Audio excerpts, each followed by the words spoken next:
일단 가설 검정이라고 하는 거는 이제 보신 것처럼 이제 표본에서 얻어진 어떤 사실 이거를 이제 모집단에도 그런지 이렇게 검증하는 그런 방법인데, 가설 검정은 다소 이제 뭐 수학적인 그런 관점보다는 약간 논리학적, 논리적 관점에서 좀 바라봐야 됩니다.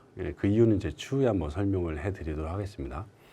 이 가설 검정에서 이 세우는 가설은 크게 보면 이제 귀무가설과 대립가설이 있죠. 귀무가설은 이제 영어로 null hypothesis라고 하는데, 이 무로 돌아간다. 그래서 없다라는 뜻이 없다. 그러니까 무조건 없답니다. 그래서 우리가 보통 이제 가설 검증할 때는 보신 것처럼 크게 세 가지의 가설을 세우는 것밖에 없습니다. 가설이 뭐 되게 다양할 것처럼 보이지만 실증적인 관점, 즉 데이터의 어떤 관계를 파악할 때는 이 차이, 뭐 집단 간의 차이가 있는지, 관계, 변인 간의 관계가 있는지, 그리고 이제 영향, 어떤 변인이 다른 변인에 영향을 주는지, 이게 차이와 관계의 영향 세 가지가 이제 있죠. 자, 거기서 이제 우리가 귀무가설은 무조건 없다라고 설정을 하는 겁니다. 이게 맞고 틀리고의 문제가 아니에요. 그러니까 약속의 약속. 일종의 이제 가설 검정은 일단 차이가 없다. 예를 들어서 소득 수준, 뭐 상중하, 자동차 유형. 자, 뭐 이 간의 두 배 간의 변수의 차이를 본다. 그러면 귀무가설은 이 말로 안 하고 글로 안 써도 자연스럽게 이 두 변수 간의 관계를 보면 당연히 아주 자연스럽게 귀무가설은 소득 수준에 따라 자동차 유형에 차이가 없다라가 이렇게 딱 설정이 되는 겁니다.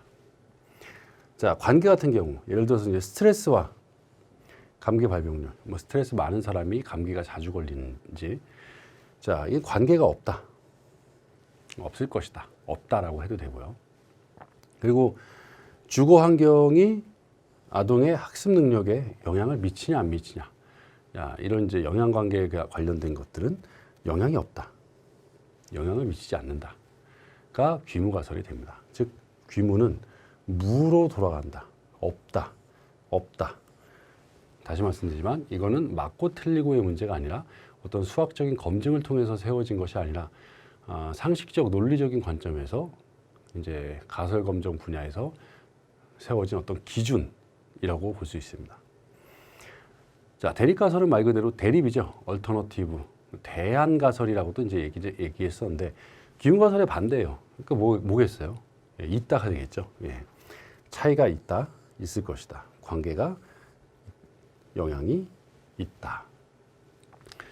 다시 말씀드리지만 이제 다양한 분석이 있지만 실제적으로 이렇게 들여다보면 결국 집단 간의 차이를 보냐, 변인 간의 관계를 보냐, 변인의 영향 관계를 보냐, 이 세 가지밖에 존재하지 않아요. 그렇기 때문에 우리는 그 가설을 세울 때 이 세 가지 가설을 이제 얘기를 하게 됩니다.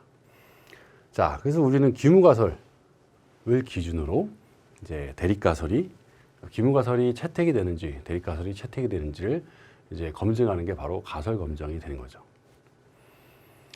자, 이 보는 것처럼 이제 귀무가설은 약속, 그를 통한 판단의 기준. 차이가 없다, 관계가 없다, 영향이 없다. 누가 이렇게 했냐? 제가 안 했어요. 여러분들도 안 했고요. 하지만 먼저 이제 이런 가설 검증법을 이제 정립했던 그런 사람들. 대표적으로 근데 피셔라고 하는 학자죠, 피셔. 빨간색으로 써서 죄송스럽지만 아주 유명한 통계학자고 옥스퍼드 대학 교수였죠. 이 분이 이제 그 1900년도 초반에 실험 연구를 이제 진행을 하면서 어떤 판단의 기준을 이제 세우는 그런 분야에 나름대로 이제 기준을 정했습니다. 그래서 이제 이분이 논리적 관점에서 우리가 어떤 현상을 파악할 때 뭔가 기준이 있어야 된다. 예를 들어서 이제 뭐 범죄자가 있어요. 범죄자라기보다 피의자, 어떤 사건에서 범죄를 저질렀을 것이라고 생각되는 유력한 용의자가 있는데 그 사람이 법정에 이제 섰을 때 이 사람 죄가 있네가 아니라 저 사람은 죄가 없을 거야. 라고 하는 관점에서 무죄 추정의 원칙이라고 하나요? 그거를 기준으로 해서 우리가 증거를 이제 뭐 검사들이 제시를 하겠죠. 이러이러해서 그때 여기에 나타나가지고 뭐 칼을 들고 어쩌고저쩌고 하면서 이 범죄 사실이 점차적으로 드러나면서 점차 이제 유죄 쪽에 가까워지는 그런 논리처럼 통계에서의 가설 검정도 일단은 변인 간의 차이가 없고 관계가 없고 영향이 없다라고 하는 그런 기준을 정해놓고 실제 데이터하고 비교를 하는 거예요.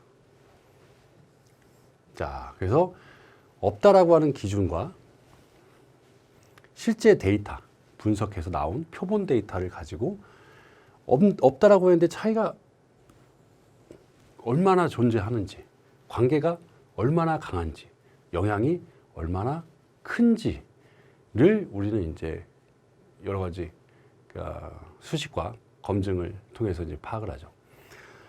자, 그래서 귀무가설로부터 얼마나 다른가? 예를 들어서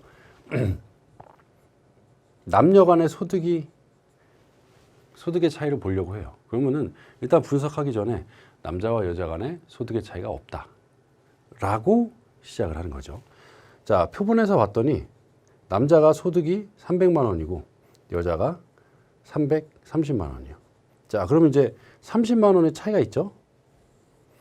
다르네요. 그죠? 귀무가설은 없다라고 했는데 실제 데이터는 다르죠. 그만큼의 영원이라고 생각을 했는데 30만 원의 차이가 났어요. 자, 근데 단 그냥 30만 원 이렇게 하면은 그냥 검정이 아니라 그냥 이제 그냥 직관적으로 보는 거고 우리가 조금 더 검증을 하는 그런 방법들을 적용을 해봐서 이제 뭐 여러 가지 계산을 하죠. 그렇게 여러 가지 계산을 한 모든 귀무가설로부터 실제 데이터가 얼마나 다른가.